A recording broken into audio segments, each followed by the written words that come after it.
2 1 roll camera action.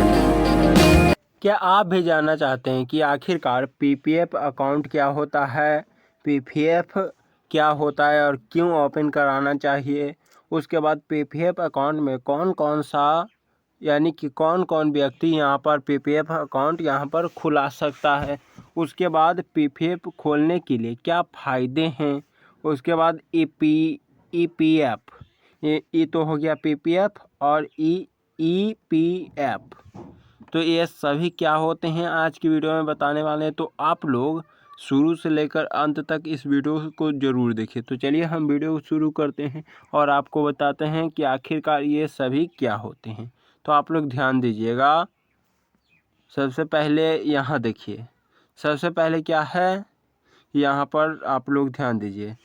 PPF, P मतलब होता है पब्लिक और ईपी मतलब होता है प्रोविडेंट और एफ मतलब होता है क्या, फंड, यानी कि पब्लिक प्रोविडेंट फंड, जिसे हम शॉर्ट में क्या कहते हैं, पीपीएफ। आप सब पीपीएफ समझिए क्या होता है, पब्लिक प्रोविडेंट फंड। और ये क्या होता है, तो यह एक प्रकार का सेविंग अकाउंट है, यानी कि खाता एक प्रकार का है। जैसे आप अपने खाता सेविंग खाता आपका होता है उसी तरीक़े से यहाँ भी है, लेकिन यह एक अलग खाता है जिसमें आप मंथली कितना इन्वेस्ट करते हैं, 500 रुपया महीने में आप इन्वेस्ट करते हैं और आपको यह 6 से 7 साल के बाद ही पैसा आप निकाल सकते हैं और इसे लगभग 15 साल तक इसे रखा जाता है। तो आप लोग समझ गए हैं कि एक प्रकार का सेविंग खाता है जिसमें इन्वेस्ट करते हैं सेंट्रल गवर्नमेंट द्वारा। अब जानते हैं ए नंबर देखिएगा कि पीपीएफ अकाउंट चालू कहाँ कराएं। आप सभी के मन में एक सवाल आता हो कि आखिरकार पीपीएफ अकाउंट चालू कहाँ कराएं। तो पोस्ट ऑफिस में जाइए अपने बैंक में, या एसबीआई आपका बैंक है तो उसमें जाइए, या बैंक ऑफ बड़ौदा है तो उसमें जाइए, या एसबीआई है या बैंक ऑफ इंडिया है, यानी कि आपका कोई भी बैंक है उसमें जाकर आप यहाँ पर ओपन करवा सकते हैं। और बी नंबर आप लोग ध्यान दीजिए, इसमें नो रिस्क है, यानी कि जब आप कहीं पैसा लगाते तो वहाँ पर डूबने का चांस रहता है, लेकिन यहाँ पर किसी प्रकार का जितना पैसा आप जमा किए हैं उतना तो मिलेगा ही, लेकिन उसके अलावा जो ब्याज आपको उस पर दिया जाएगा वो भी आपको यहाँ पर मिलेगा। और यह सेंट्रल गवर्नमेंट द्वारा लाया गया एक प्रकार का अकाउंट है जो 1996 में से पहले का ही यह है और इसमें किसी प्रकार का रिस्क नहीं है, यानी कि आपका पैसा मिलेगा। और इसमें फ्री टैक्स है, यानी कि कोई भी टैक्स आपको इस पर नहीं देना है। और सी नंबर आप लोग ध्यान दीजिए, पीपीएफ अकाउंट में क्या डॉक्यूमेंट्स लगता है।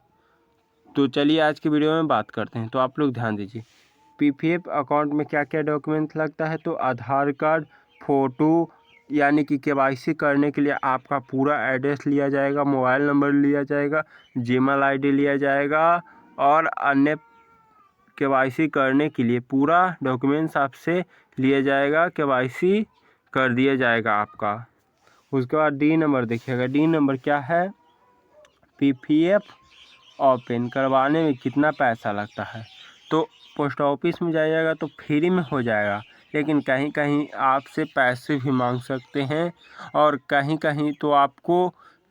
और आपकी जानकारी के लिए सबसे पहले जान लीजिए, आपके कोई भी खाते जैसे एसबीआई हो या बैंक ऑफ बड़ौदा हो, कोई भी कहीं भी खुला सकते हैं, चाहे आपको पोस्ट ऑफिस में हो, कहीं भी आप खुला सकते हैं। तो ध्यान दीजिएगा, यहाँ पर आपको मंथली यानी महीने में और वर्ष में आपको सिर्फ 500 ही जमा करना है, उसके बाद अगले वर्ष आपको करना है। या आप मंथली चाहते हैं कि एक महीने में सिर्फ हम 500 जमा करेंगे, उसके बाद अगले महीने में करेंगे 500, तो आपको सबसे पहले वहाँ पर बताना होगा।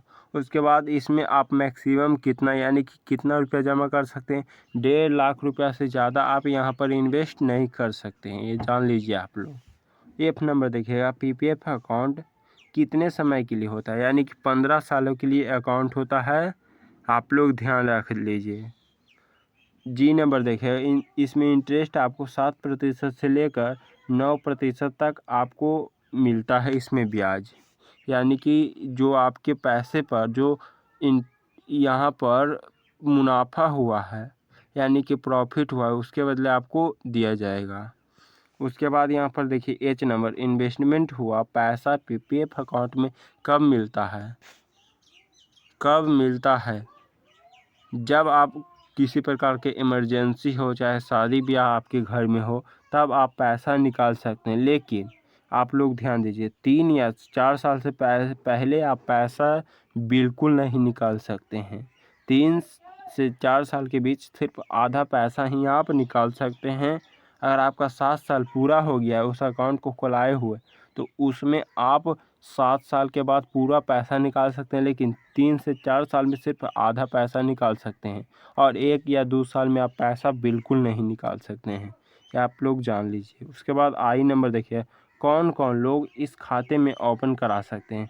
तो सभी लोग ओपन करा सकते हैं जो भारतीय होना चाहिए और 18 साल से कम का उम्र होना चाहिए। और इसमें आप एसबीआई खाता है तो उसमें खुलाइए, आपका पोस्ट ऑफिस है तो उसमें आप खुला सकते हैं, आपका कोई भी अकाउंट है तो और इसके बारे में आपको जानकारी बताते हैं, तो आप लोग इस वीडियो में बने रहिए। तो आप लोग ध्यान दीजिए, हमने क्या बताया, पीपीएफ अकाउंट क्या होता है, सॉरी पीएफ अकाउंट। पीएफ मतलब अकाउंट क्या होता है आप लोग सबसे पहले जान लीजिए। पीपीएफ तो आपको बता ही दिए और ईपीएफ भी। तो अब चलते हैं कि यहाँ पर पीएफ अकाउंट क्या होता है।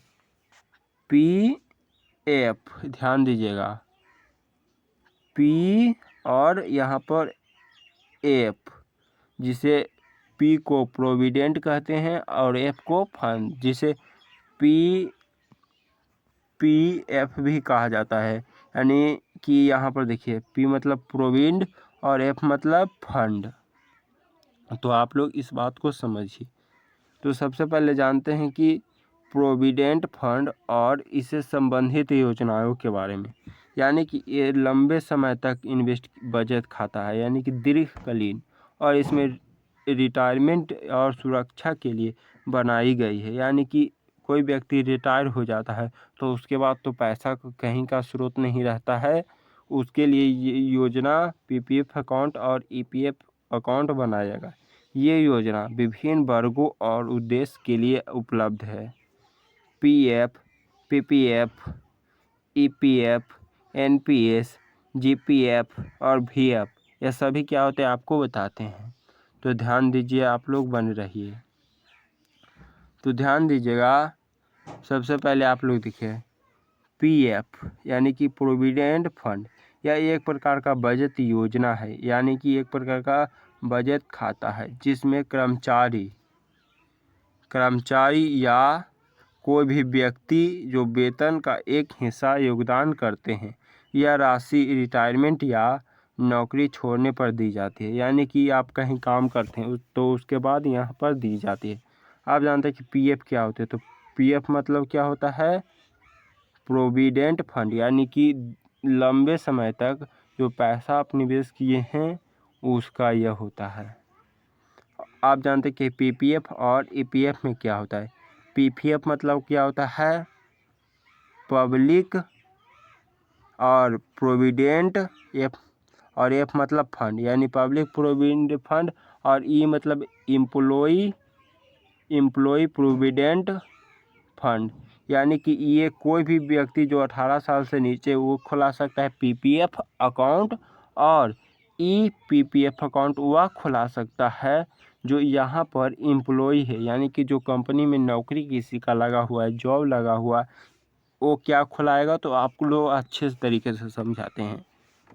पीपीएफ अकाउंट जो जिसका उम्र 18 साल से नीचे है वो पीपीएफ अकाउंट खुलावेगा, और जिसका उम्र यहाँ पर जिसका जॉब लगा हुआ है जो क्या खुलाएगा, ईपीपीएफ। ई मतलब एम्प्लॉय।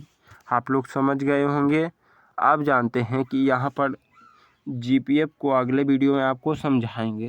तो सबसे पहले जान लीजिए, पीपीएफ अकाउंट यानी पब्लिक प्रोविडेंट फंड, यह सभी नागरिकों के लिए एक दीर्घकालीन यानी लंबे समय तक निवेश योजना है। एक प्रकार का योजना है जो लंबे समय तक काम करता है। ई मतलब होता है एम्प्लॉय प्रोविडेंट फंड। यह क्षेत्र के कर्मचारियों यानी जिसका जॉब लगा हुआ है, यह एक अनिवार्य बचत खाता है। मान लीजिए आप कहीं सरकारी नौकरी करते हैं तो एम्प्लॉय प्रोविडेंट फंड अकाउंट आपका बनेगा, या आप प्राइवेट में हैं या सरकारी में हैं, आपको बनाना ही पड़ेगा। ये आपको ध्यान रखना है। उसके बाद आप लोग ध्यान दीजिए, यहाँ पर ध्यान दीजिएगा, पीपीएफ यानी पब्लिक प्रोविडेंट फंड, यह समय नागरिकों के लिए एक दीर्घकालीन निवेश है, यानी कि लंबे समय तक निवेश है यह। उसके बाद ईपीपीएस, ईपीपीएस क्या है? एक संगठित क्षेत्र कर्मचारियों के लिए, यानी कि जो जॉब करता है। उसके बाद देखिए पीपीएफ और ईपीपीएफ में क्या अंतर है? तो योगदान सीमा देखिए, इसमें आप महीने में या साल में सिर्फ 500 ही यहाँ पर लगा, 500 से लेकर 1.5 लाख तक इन्वेस्ट कर सकते हैं। लेकिन या ईपीपीएफ में आपका सैलरी मान लीजिए 20,000 है तो उसका 12% आपको जमा होता रहेगा, वही रिटायरमेंट के बाद आपको पैसा पेंशन के रूप में मिलता है। ये आप लोग जान लीजिए। आपको लगता है कि ये कहाँ से पैसा दे रहा है, पैसा मिलता है? नहीं, आपका जो सैलरी कट रहा था हर महीने 12%, वही आपको यहाँ पर मिल रहा है। ये बात को आप लोग समझिए, आपको जानकारी इसके बारे में शायद नहीं होगा, तो ये बातें आपको बहुत कम जानने को मिलेगा। जो 12% जॉब करते हैं वही वेतन में से रिटायरमेंट के बाद यह पैसा आपको दिया जाता है। आपको समझा दिए, इसके लिए कुछ खास तो बनता है। तो आप जानते हैं कि रिटर्न कितना मिलता है। तो पीपीएफ अकाउंट में आपको रिटर्न 7% से लेकर 8% मिलता है, लेकिन वहीं पर ईपीपीएफ अकाउंट में 8% से लेकर 9% मिलता है। और लाभ इसमें क्या है? तो यह निवेश एक प्रकार का सिक्योर है और ब्याज भी आपको मिलता है, और ये इमरजेंसी फंड के लिए भी बहुत ही ज़रूरी है। और रिटायरमेंट पर या ईपीएफ में रिटायरमेंट के बाद मिलता है, जो आप 20,000 कमा रहे हैं तो उसका 12% कट रहा था, यानी कि लगभग 12% 2,400 होता है, वही पैसा आपको पेंशन के रूप में मिलता है। समझ लीजिए। क्या आपको यह बात पहले से पता था? ज़रूर बताएं। आई होप आप लोगों को यह पूरी जानकारी अच्छी लगे तो हमारे चैनल को प्लीज़ अभी सब्सक्राइब कर लीजिए। इसके लिए कुछ खास बनता है भाई, तो मदद कीजिए।